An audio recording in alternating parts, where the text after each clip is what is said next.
জসপ্রীত বুমরারা কখনো অফ ফর্মে থাকেন না। সঞ্জু স্যামসন, জ্যাকব বেথেলরা সেঞ্চুরি করার জন্য মাঠে নামেন না। ভারত ইংল্যান্ড সেমিফাইনাল, এই ম্যাচ দেখার পরে গ্লোবাল ক্রিকেটের টপ টিমগুলোর যে টি-20 স্ট্যান্ডার্ড, সেটার তুলনায় যদি বাংলাদেশের স্ট্যান্ডার্ড বিবেচনা করি, 10-এর মধ্যে কত দেবেন? ভারত ইংল্যান্ড ম্যাচ অবিশ্বাস্য, অচিন্তনীয়, এরকম কিছু আগে দেখেননি। এসব আলোচনা এক পাশে সরিয়ে রেখে একটা ব্যাপার নিঃসন্দেহে বলা যায়, গ্লোবাল ক্রিকেট যে জায়গাটাতে পৌঁছে গেছে বাংলাদেশ সেখান থেকে কমপক্ষে 15 বছর। আর যে তিনজনের কথা আমি বললাম, একটা একটা করে আমি উদাহরণ ধরে ধরে বলছি। বুমরাটা সবার শেষে বলবো। একবারের জন্য চিন্তা করেন আপনি, 41 বলে 89 run, Tanzid Tamim, Towhid Hridoy, Liton Das not out. তারা যদি পরের 9 বলে 9টা রান করতেন, 50 বলে 100, আমরা তালি দিতাম না? 100%।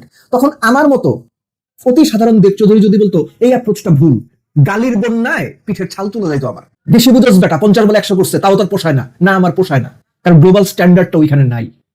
আপনি নিশ্চিত থাকেন সঞ্জু স্যামসনের জায়গায় 41 বলে 89 থাকলে বাংলাদেশের 80% ব্যাটসম্যান 100 জন্য খেলতো। আপনি মানেন আর না মানেন, এটা ধ্রুব সত্য। সঞ্জু স্যামসন পারতেন না পরের 5টা-6টা বল খেলে 100 করার জন্য ট্রাই করার জন্য, 5 বলে 2-4 সিঙ্গেল নিতে হয়ে যাচ্ছে, যে ফর্মে তিনি আছেন। করেননি। প্রত্যেক বলে পাওয়ার হিট করে ছক্কা 4 মারতে চেয়েছেন। তিনি চেয়েছেন ভারতের রান যেন 220, 30, 40, 50, পারলে আরো বেশি পর্যন্ত নেওয়া যায়। 42 বলে 89, তার কাছে ওই বাকি 11 রান নামের পাশে একটা 100 ম্যাটার করে নাই, দল ম্যাটার করছে। 4 ছক্কা ম্যাটার করছে, দলের বোর্ডে বেশি রান ম্যাটার করছে।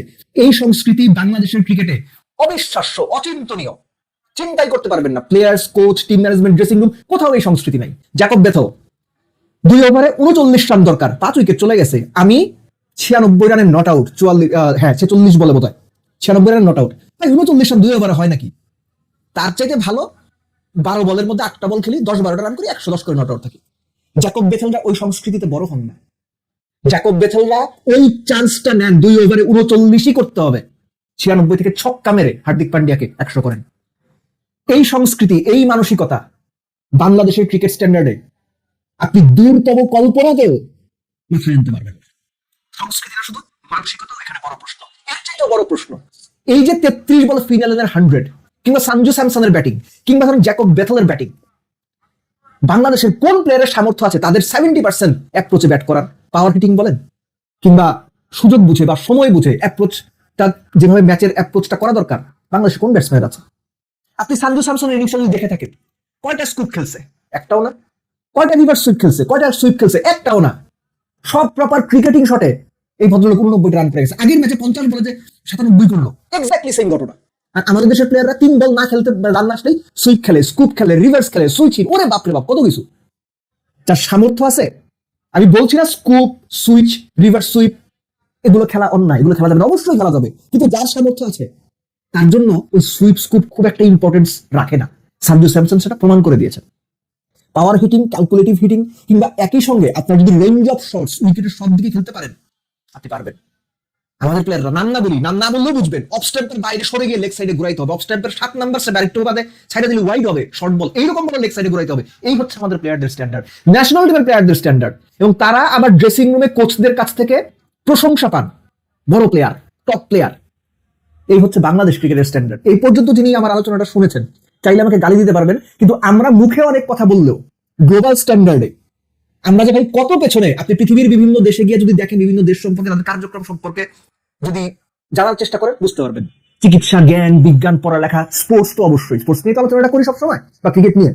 খালি একটু খোঁজ নিয়ে দেখেন, আমরা খালি মুখে ফটোর ফটো, ফেসবুকে ফটোর ফটো, ইউটিউবে ফটোর ফটো, কাজের বেলায় আমরা হচ্ছে পৃথিবীর সবচেয়ে পিছিয়ে থাকা জনগোষ্ঠীর একটা, সবকিছুতে। এনিওয়েজ, ওই আলোচনাতে না যাই। লাস্টলি বলেছিলাম যে বুমরার কথা সবার শেষে বলবো। এইরকম একটা ম্যাচ 400 মানে 500 কাছাকাছি রান হয়েছে, কত 499 রান হয়েছে, 34টা ছক্কা, 15টা ছক্কা মারছে হচ্ছে আপনার ইংল্যান্ড, 19টা মারছে ইন্ডিয়া। জ্যাকব বেথেল এবং সঞ্জু স্যামসন এক্স্যাক্টলি একই পরিমাণ 4 ছক্কা মারছে, 8টা করে 4, 7টা করে ছক্কা। ভারতের 4 বোধহয় কম, কত 15-16টা, ইংল্যান্ডের 4 বেশি, 18টা বোধহয়। এই ম্যাচের মধ্যেও জসপ্রীত বুমরা 18তম ওভার বল করতে এসে 6 রান দেন। এই যে জসপ্রীত বুমরা, তার সম্পর্কে এখন আমার একটা কথাই কেবল মনে হয়, ফুটবল যারা ফলো করেন, ইউরোপিয়ান ফুটবল স্পেসিফিক্যালি, তার একটা কথা শুনে খুব পরিচিত, যে পৃথিবীর 3 ভাগ জল, বাকি 1 ভাগ এনগোলো কান্তে। কেননা পুরো মাঠে দৌড়ায়, অনেকে তার টিমমেটরা বলে তার নাকি 2টা ফুসফুস। বুমরার সম্পর্কে বলতে হয়, পৃথিবীর সব বোলার, সব, আপনি যে কারো নাম বলতে পারেন। আমি আমার সবচেয়ে পছন্দের মিচেল স্টার্ক কিংবা জেমস কিংবা প্যাট কামিন্স, তাদের নাম বলতে পারি। সব বোলার এক পাশে, জাসপ্রীত বুমরা আরেক পাশে, এই এক পাশে শুধু কিন্তু পেসার না, মিডিয়াম পেসার, চায়নাম্যান, মানে left arm orthodox, off spinner, leg spinner সব এক পাশে, আর জাসপ্রীত বুমরা আরেক পাশে। এই যে স্ট্যান্ডার্ডটা তারা নিয়ে গিয়েছেন একটা জায়গায়, এই যে স্ট্যান্ডার্ডটা তারা সেট করেছেন, দিনের পর দিন নিজেদের স্ট্যান্ডার্ড ছাড়িয়ে যাচ্ছেন, এইখানে না আমাদের কোনো অবস্থান নাই। আমাদের মিনস হচ্ছে বাংলাদেশ ক্রিকেটার, আমাদের কোনো অবস্থান নাই। আমরা হয়তো মাঝে মধ্যে খেলবো, জিতবো তাদের সঙ্গে, আমরা south Africa, New Zealand, Bharat, England এদেরকে হয়তো হারাবো, কিন্তু তারা যে স্ট্যান্ডার্ডটা সেট করে দিয়েছে, যে স্ট্যান্ডার্ডে নিজেদের নিয়ে গেছে এবং প্রতিনিয়ত নিজেদের স্ট্যান্ডার্ডকেই পেছনে ফেলে আরো সামনে যাচ্ছে। শুরুতে বলছিলাম, আবার বলি, বাংলাদেশ কমপক্ষে তাদের যেতে ক্রিকেটিং দিক থেকে 15 বছর পেছনে আছে, আরো বেশি হইতে পারে, অনেক হয়তো 20 বছর বলবে যে ওরা ভাই 2007-08 যে ক্রিকেট খেলতো, আমরা 2016-26 ওই ক্রিকেট খেলি না। এনিওয়েজ, এটা হাহাকার না, হতাশা না, এটা রিয়ালিটিটা চেক করা, রিয়ালিটিটা বলা। আপনি অনেক সমালোচনা করতে পারেন, গালি দিতে পারেন, যা খুনি তাই বলতে পারবেন, কিন্তু তাতে রিয়ালিটিটা বদলাবে না। রিয়ালিটিটা হচ্ছে সঞ্জু স্যামসন কিংবা জ্যাকব বেথেলরা যা পারেন, ফিন অ্যালেনরা যা পারেন, এইডেন মার্ক্রামরা যা পারেন, জাসপ্রীত বুমরা একা হাতে যা করতে পারেন, ওই কাছাকাছি সামর্থ্যের 70 ভাগ বা 75 ভাগ সামর্থ্যের ক্রিকেটারও আমাদের আছে কিনা, সেটা নিয়ে আমার ঘোরতর সন্দেহ আছে।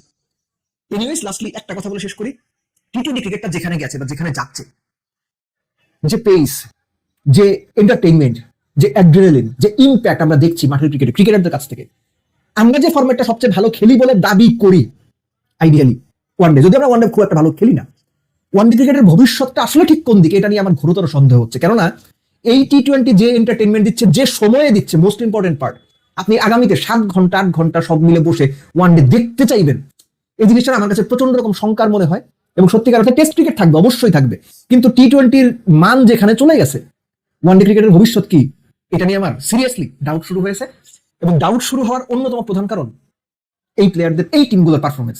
ক্রিকেটের এখন এই 2026 সালের মার্চ মাসে এসে ক্রিকেটের সর্বোচ্চ স্ট্যান্ডার্ড, সর্বোচ্চ এক্সিকিউশন, সর্বোচ্চ ইম্প্যাক্ট যা হতে পারে, আমরা যেন সেটারই সর্বোচ্চ প্রয়োগটা দেখতে পাচ্ছি, যেখানে বাংলাদেশ কেবল পেছাতে পেছাতে এখন দর্শক হয়ে গেছে।